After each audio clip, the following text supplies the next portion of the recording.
Yemen और Saudi अरब की air strike से एक बार फिर हालात बेहद तनावपूर्ण हो गए हैं। हालिया हवाई हमलों के बाद यमन के कई इलाकों में अफरा तफरी का माहौल है। रिपोर्ट्स के मुताबिक सऊदी नेतृत्व वाले गठबंधन ने हूती विद्रोहियों के ठिकानों को निशाना बनाते हुए कई हवाई हमले किए, जिसका असर रिहायशी इलाकों तक महसूस किया गया। इन हमलों के बाद यमन में पहले से ही जारी मानवीय संकट और गहरा होता नजर आ रहा है। स्थानीय सूत्रों का कहना है कि एयर स्ट्राइक के बाद कई इलाकों में बिजली, पानी और संचार सेवाएं बाधित हुई हैं। आम नागरिकों में डर का माहौल है और लोग सुरक्षित स्थानों की तलाश में अपने घर छोड़ने को मजबूर हो रहे हैं। यमन पहले भी भूखमरी, स्वास्थ्य सेवाओं की कमी और आंतरिक संघर्ष से जूझ रहा है। ऐसे में नए सैन्य हमलों ने हालात को और भी गंभीर बना दिया है। पूरे घटनाक्रम पर संयुक्त अरब अमीरात की प्रतिक्रिया भी सामने आई है। यूएई ने क्षेत्रीय स्थिरता को लेकर चिंता जताई है और संघर्ष को बढ़ते दायरे पर नाराजगी जाहिर की है। बताया जा रहा है कि यूएई नेतृत्व का मानना है कि लगातार हो रही सैन्य कार्रवाइयों से राजनीतिक समाधान की संभावनाएं कमजोर पड़ रही हैं। गौरतलब है कि यमन युद्ध की शुरुआत 2015 में हुई थी, जब सऊदी अरब के नेतृत्व में गठबंधन ने हूती विद्रोहियों के खिलाफ सैन्य हस्तक्षेप किया था। सऊदी अरब का आरोप है कि हूती विद्रोहियों को ईरान का समर्थन प्राप्त है और वो सऊदी सीमा सुरक्षा के लिए खतरा है। वहीं हूती गुट खुद को यमन की वैध ताकत बताते हुए विदेशी हस्तक्षेप का विरोध कर रहा है। अंतर्राष्ट्रीय समुदाय ने एक बार फिर सभी पक्षों से संयम बरतने की अपील की है।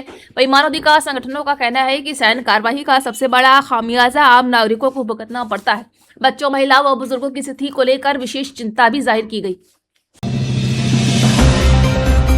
राजनीति के केंद्र में हमेशा रहने वाला गांधी वाड्रा परिवार आमतौर पर अपनी लम्हों को लाइमलाइट से दूर रखता आया है, लेकिन इस बार एक खास खबर ने धमाका मचा दिया है। रेहान वाड्रा और अफीफा बेग की सगाई की खुशी इतनी थी कि भावनाएं खुद भी कुछ सामने आ गई। युवा जोड़े की ये खुशखबरी सबसे पहले रेहान वाड्रा ने अपने सोशल मीडिया अकाउंट से साझा की, जहां उन्होंने सगाई के खास वीडियो और भावुक संदेश के साथ फैन और शुभचिंतकों के साथ ये पल शेयर किए। आप दोनों की मुस्कान, परिवार के करीबियों का उत्साह और उन खास पलों की झलक देख सकते हैं, जो बयां करते हैं कि कैसे ये जोड़ी एक नए सफर की ओर बढ़ रही है। लखनऊ में आज कोहरा काफी कम रहा, जहां सुबह ओस की बूंदें महसूस की गई। तापमान में 5.5 डिग्री की गिरावट दर्ज की गई है। गलन बढ़ गई है। इसी के चलते सरकार ने 12वीं तक स्कूल, इंटर कॉलेज में अगले 3 दिन की छुट्टी घोषित कर दी है। शुक्रवार शाम के बाद चली हवाओं की वजह से आज शनिवार को सुबह कोहरा बीते दिनों के मुकाबले नहीं रहा। कल सुबह विजिबिलिटी 100 मीटर रही और आज 1 किलोमीटर से ज्यादा दूर तक साफ दिखाई दिया। गोमती नदी में वाटर मेट्रो चलाने की दिशा में सरकार ने रफ्तार बढ़ा दी है। परिवहन राज्य मंत्री जयशंकर सिंह सरकारी आवास से 9 पे कालिदास मार्ग पर इस संबंध में एक अहम बैठक हुई, जहां बैठक में कोच्चि मेट्रो रेल लिमिटेड के निदेशक संजय कुमार मौजूद है।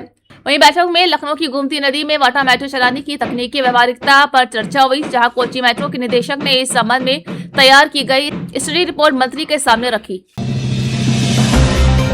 महाराष्ट्र के जालना में असदुद्दीन ओवैसी की पार्टी एआईएमआईएम की चुनावी प्रचार सभा के दौरान पार्टी के प्रदेश अध्यक्ष और पूर्व सांसद इम्तियाज जलील ने भारतीय जनता पार्टी पर तीखा हमला बोला है। सभा को संबोधित करते हुए जलील ने कहा है कि भाजपा केवल चुनाव के समय जनता के बड़े बड़े वादे करती है, लेकिन सत्ता में आने के बाद आम लोगों की समस्याओं को नजरअंदाज किया जाता है। जब इलेक्शन आता है तो बहुत सारे लोग मजलिस के ऊपर ये तोहमत लगाते हैं, हम पर ये इल्जाम होता है कि हम एक कट्टर जमात है, हम एक फिरका परस्त जमात है, हम वोट काटते हैं। और लोग इन बातों में आकर कभी कांग्रेस का साथ देते आए, कभी राष्ट्रवादी का साथ दिए, कभी उद्धव ठाकरे का दिए, और अब हद तो ये हो गई है इस मुल्क का मुसलमान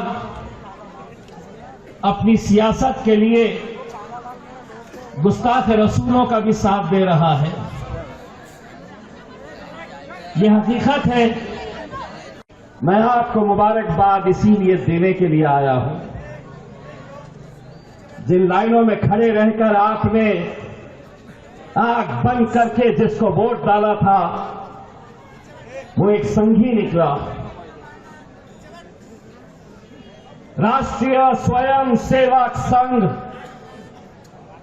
आरएसएस जिसको आपने चुनकर दिया, बहुत बहुत मुबारक आपको। किसी को कोई अफसोस नहीं, कोई लेना देना नहीं। वो गया तो गया,